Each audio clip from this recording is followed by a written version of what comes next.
كولر يصعد 10 لاعبين من قطاع الناشئين دفعة واحدة لتدريبات الأهلي، يتعرف عليهم بالأسماء تمهيدا لاكتشاف أي واحد منهم للاعتماد عليه في الفريق الأول في المرحلة القادمة. تعرف على اللاعبين بالأسماء.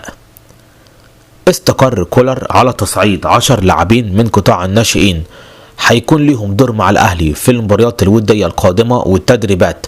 اللاعبين هم عبد الرحمن خالد، أحمد عبدين، محمد عبد الله، معتز محمد، إسلام عبد الله، عبد الجواد عبد الرحمن، إبراهيم عبد الحكيم، مازن أسامة، مصطفى أبو الخير، سمير محمد، كل دول من 2006، بخلاف ثنائي حراس المرمى المتواجدين بالفعل في المران وهو حازم جمال وطارق حسن.